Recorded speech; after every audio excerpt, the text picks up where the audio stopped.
Hello friends, তোমরা সব কেমন আছো? আশা করছি তোমরা সবাই খুব ভালো আছো, সুস্থ আছো। ফ্রেন্ডস, গরমে অতটা ভালো আছি বলতে পারবো না, তবে আছি। প্রচণ্ড গরম, যে আমার একা তা নয়, সবারই গরম। আর গরমে সবচেয়ে বেশি কষ্ট হচ্ছে ঘামটা হচ্ছে। আমার এত ঘাম হয়, দুখানা ফ্যান চলে তাও আমার ঘাম হয়। দেখো না, এখনও হয়তো তোমরা ভিডিওতে একটা শোঁ করে আওয়াজ পাবে। ওই টেবিল ফ্যানটা ঘুরছে, টেবিল ফ্যানটাকে এইদিকে ঘুরে নিয়েছি, ঘুরিয়ে দিয়ে হাওয়াটা বের করে দিচ্ছি। ভেতরে যে গরম আর ওপরে যা গরম, সে যারা ওপরে না থাকে তারা ছাড়া কেউ বুঝতে পারবে না। এই সমস্ত তরকারি খোসাগুলো নিয়ে কিছু কিছু করে ছোট ছোট করে কাটবো, কেটে লিকুইড সার করার জন্য রেখে দেবো। দেখি জল ভরতে দিয়ে এসেছি।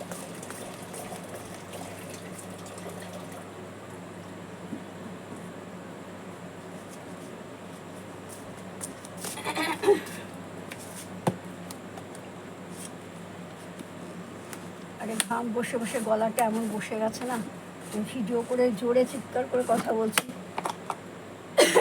কিন্তু কেউ শুনতে পাচ্ছে না। শুকনো কাশি হয়েছে, এই কাশিটা হচ্ছে ঘাম বসার জন্য। আমাদের মাঝে জ্বর হলো কদিন আগে, সেই জ্বর থেকে উঠতে না উঠতেই আবার সেই শুরু হলে। তাই আমি সকালে ঘুম থেকে উঠে সূর্য প্রণাম করি, যখন স্নান করে তখন আমি সূর্যদেবকে বলি, বাবা আজকে একটু তাপ কম দিও, আমরা এই তাপে অতিষ্ঠ আছি, তুমি কি করে এই এত তাপ নাও গো? তোমার কষ্ট হয় না? তোমাকে তো সারা পৃথিবীতে ঘুরে ঘুরে দিতে হয়। তারপর কী হয়েছে, বাড়িতে গেলাম সকালে, গিয়ে আবার কালকে যে শাকগুলো এখানে তৈরি করলাম খাবারগুলো, সেই খাবারগুলো কালকে রাত্রে ভিজিয়ে দিয়েছিলাম।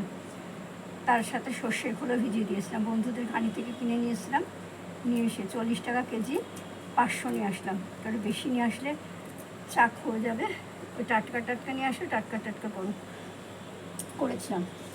তারপরে এই সকালে, আজকে তো মঙ্গলবার, হ্যাঁ আচ্ছা, আজকে কী বার? সরি ভুল বলেছি, আজকে তো বৃহস্পতিবার। আমাদের শ্বশুরবাড়িতে এই সব মঙ্গল, বৃহস্পতি, শনি নিরামিষ। আর আমাদের বাপের বাড়িতে কিছু হোক না হোক বৃহস্পতিবার দিন আঁশ খেতেই হবে। আঁশ যদি খেতে না পারো, পেঁয়াজ রসুন এক্ষুনি খেতে হবে, ওটা গুরুবার, সেই জন্য। এবার এখানে যেরকম করতে করতে অভ্যেস হয়ে গেছে, এখন অসুবিধা হয় না। কিন্তু এই যে অন্য দিন হলে, এই মঙ্গল বৃহস্পতি শনি না হলে ওই পেঁয়াজ রসুন দিয়ে ডিম টিম করে রান্না করা যায়। কিন্তু আজকে যেহেতু বৃহস্পতিবার, খালি মঙ্গলবারও কেন বলছি ভগবান জানি, তো সেই দেখো এগুলো সমস্ত ঝিঙের খোসা, এগুলো বড় বড় করে লম্বা করে কেটেছে। আমি সব সবজি কেটে ধুই না, ধুয়ে কাটি। আগে ধুয়ে জলের মধ্যে ধুয়ে ভিজিয়ে রেখে দিই, তারপরে বটিটাকে ভালো করে ধুয়ে নিয়ে, বটিটার মুখটা ধুয়ে নিয়ে কেটে তারপরে রান্না করি। নাহলে সমস্ত ভিটামিন তো বেরিয়ে যাবে না। আর এই শরীর থেকে যদি ভিটামিন বেরিয়ে যায় তাহলে যে কী অবস্থা, সে তো তোমরা জানোই। আজকে জয়কে বলেছি, সকালবেলা ঘুম থেকে উঠে 6:30টায় স্নান করতে গেছি। জয়কে বললাম, জয় তুমি এক কাজ করো, তোমার তাড়াতাড়ি হয়ে যাবে, তুমি একটুখানি করো, পায়খানায় গিয়ে কাপড় চোপড় কেচে আবার পরে স্নান মানে আবার 10 মিনিট বাদে স্নান করা মানে অনেক কষ্ট। তারপরে পায়খানায় গিয়ে সমস্ত কিছু বাসন কোসন মেজে পায়খানায় গিয়ে এক কাপড় চোপড় না ছিঁড়ে একবারে স্নান করে চলে এসেছি। চলে এসে পুজো করলাম, করে এসে ঝিঙে আলু দিয়ে পোস্ত, আর এই যে দেখো থোড়ের ঘন্ট, ডাল আর আলু পটলের তরকারি করেছি। আর রাত্রিবেলা করলাম ছানার ডালনা, কাবলি ছোলা, এই করে রাখলাম। আর কালকের জন্য একটু পটলের তরকারিগুলো কেটে পটলটা আধা ভাজা করে রেখে দিলাম। আর সকালে উঠে না পারি না গো, বয়সও তো হচ্ছে আর শরীর চলে না। আর সবচেয়ে বেশি কষ্ট হয় যখন এত কষ্ট করে গাছগুলোকে ভালোবাসি। গাছ মানেই তো সন্তান, পেটে ধরা সন্তানই সন্তান। আর গাছ সন্তান না তা কখনো হয়? গাছের একটু শরীর খারাপ হলে আমি সঙ্গীতাকে জিজ্ঞাসা করি, সঙ্গীতা একটু বলো না বোন, কী করবো, কারণ আমি জানি ও হলে এইসব ব্যাপারে এক্সপার্ট, ও অনেক কিছু আনে, ওর থেকে অনেক কিছু শেখার আছে, ওই জন্য ওকে জিজ্ঞাসা করি। আর লোকে ভাবে গাছে কী এমন ব্যাপার, আমিও তো প্রথমে খুব একটা ভাবতাম যে গাছে কোনো ব্যাপার না, সবাই তো গাছের ভিডিও, বাগানে ভিডিও করে, আমিও বাগানে ভিডিও করব। এখন বাগানে ভিডিও করতে বুঝতে পারছি যে কাকে বলে কত ধানে কত চাল। তারপরে সেই গাছের যখন পাতা টাতাগুলো শুকিয়ে যায়, হলুদ হয়ে যায়, ফুল আসে না, ফল আসে না, তখন সঙ্গীতাকে আমি ভীষণ পাগল করব। সঙ্গীতা ঠিক বোঝে, কারণ সঙ্গীতা যেভাবে গাছের যত্ন করে, গাছ আমরা অনেকেই করি, কিন্তু এক্সেপশনাল হলো সঙ্গীতা। বাবা রে, অমানসিক পরিশ্রম করে। লোকে তার সন্তানের জন্য অত করে কিনা সন্দেহ, কিন্তু করলেই তো হলো না। যেমন আমরাও করছি, কিন্তু আমাদের করে আমরা কতটা উপকার পাচ্ছি না, কিন্তু সঙ্গীতা যে করে, সঙ্গীতার বাগানটা হলো একটা দৃষ্টান্তমূলক বাগান। লোককে দেখলে বলা যায় যে যদি বাগান করার জন্য ভিডিও দেখতে হয়, তাহলে সঙ্গীতার ছোট ছাদ বাগানে দেখবে কাকে বলে বাগান করা। ওর মতন বাগান আমি খুব কম দেখেছি, এত সাধারণভাবে বাগান, কিন্তু সেই বাগান একদম অসাধারণ হয়ে যায়, ভাবা যায় না, এত সুন্দর। এগুলো কেটে না ভরে রাখছি তরল সার করবো বলে। এগুলো সবই আমার সঙ্গীতার থেকে দেখা শেখা। আর মোচা, থোর, এগুলো তো খুবই গাছের জন্য দরকার, পটাশ আছে না, সেই জন্য।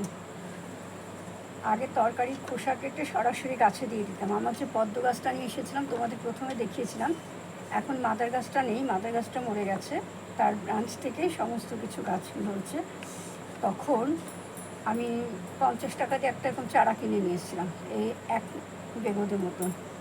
তারপর চারাটাকে কী করেছিলাম, মাটি তখন কোথায় পাবো, ওই টব একখানা কিনে নিয়ে এসেছিলাম 50 টাকা দিয়ে, কিনে নিয়ে এসে ওই টবের মধ্যে বসিয়ে দিতাম।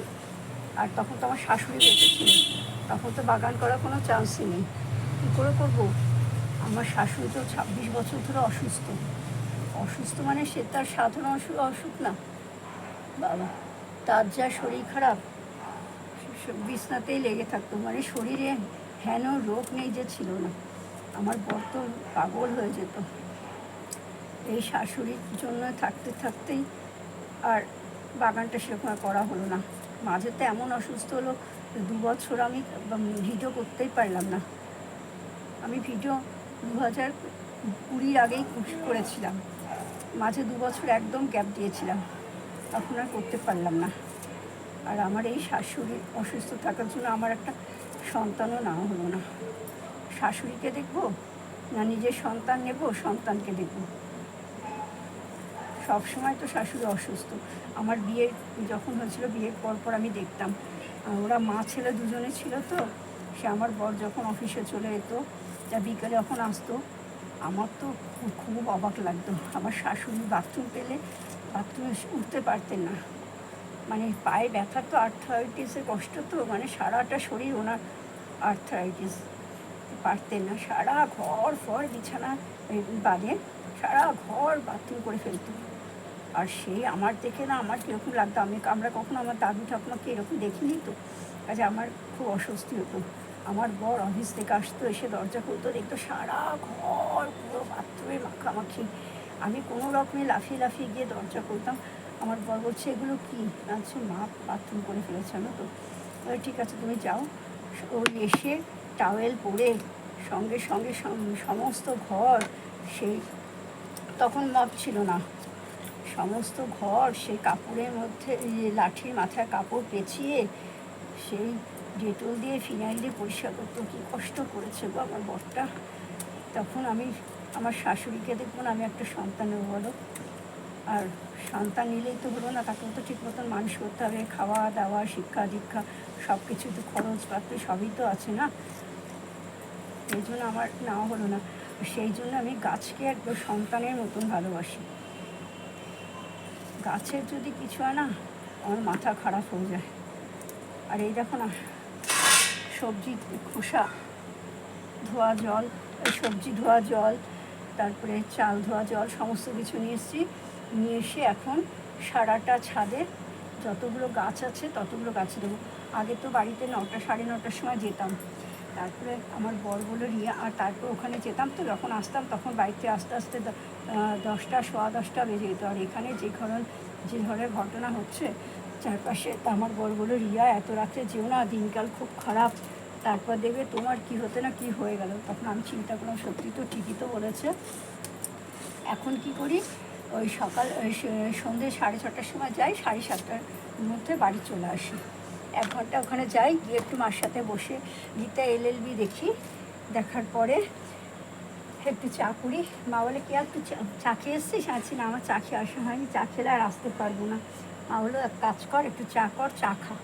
একটু চা করলাম, চা করে মা মেয়ে দুজনে মিলে একটু চা খেলাম, গাছে জল দিলাম, পায়খানাটায় গিয়ে একটু জল দিয়ে আসলাম, জামা কাপড় ছেড়ে পায়খানাটা একটু জল দিয়ে আসলাম, কারণ ওই ওপরে তো মা তো আমাকে বাপের বাড়ি ভাগ দিয়েছে, এবার সবসময় গিয়ে তো করা হয় না।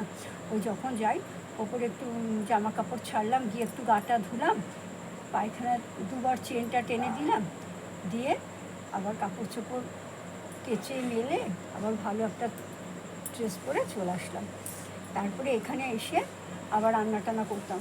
তো তখন দেখলাম আজকে কী করেছি, আজকে আমি সেগুলো করিনি। আজকে সকালবেলা বাড়িতে গেছি, বাড়িতে গিয়ে মায়ের সাথে দেখা করে গাছে জল টল দিয়ে, তোমরা তো একটা ভিডিও করলাম সেটা দেখেছো, ওই জল দিলাম, জল টল দিয়ে তারপরে বাড়িতে চলে আসলাম। বাড়িতে এসে বাসন কোসন মাজলাম, বাসন কোসন মেজে ঘর ফর ঝাড়ফাড় দিয়ে তারপরে বিকেলের যে রান্না আছে সব রান্না করে রাখলাম।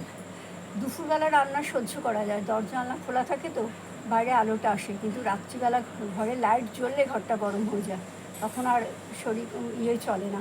আর আমার চশমা পরে পরে চোখে এই নাকের দুপাশে পুরো ফোসকা পড়ে গেছে, ওই জন্য এখন চশমা পরতে পারছি না।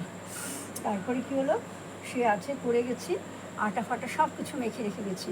এই আসলাম 8:30টার সময়, ওই পরশুরাম দেখতে দেখতে ওই করেছিলাম, থোর বলছি, এই মোচা ঘন্ট, আলু পটলের তরকারি আর ছানা আর আম দিয়ে খাওয়া হলো। আর কালকের জন্য আলু পটলের তরকারি, কাবলি ছোলা সব ভিজিয়ে রাখলাম। কালকে আবার করবো, সকালে ভিজিয়ে রাখলাম। আর আলু পটলটা আলুটা না ভাজিনি, আলুটা কেটে রেখে দিয়েছি, ফ্রিজে রাখবো না, কোনো ফ্রিজে আলু রাখতে বারণ করেছি। ফ্রিজে আমি পেঁয়াজ রসুন আলু টমেটো ঢ্যাঁড়স ঝিঙা পটল এগুলো কিছু, কুমড়োটাই শুধু রাখি, বেগুন এগুলো রাখি না, কারণ ওইটাতে নাকি ভেতর নষ্ট হয়ে যায়, গ্যাস হয়ে যায়। তো সেই জন্য কী করলাম, আলুটা কেটে রেখে দিলাম, কেটে ধুয়ে ঝুড়ি দিয়ে রেখে দিলাম ঢাকা, আর পটলটা অল্প করে ভেজে রেখে দিলাম, তাহলে কাল সকালে উঠে রান্না করতে সুবিধা হবে। কালকে আছে শুক্রবার, কাল আবার ডিমের কারি হবে, আমার বর ডিম পেলে আর কিছু চাই না। চলো এখন আমি একটু গাছে জল দিই, একটু দেখবে, চলো দেখো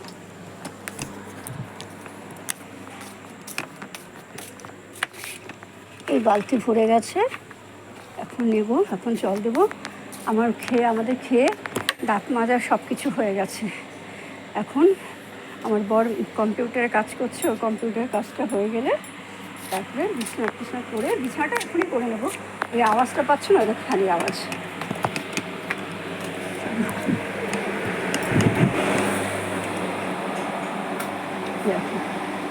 বিছানাটা সব টান করে রেখে দিয়েছি, এখন সব কিছু এখন করে থাকবে।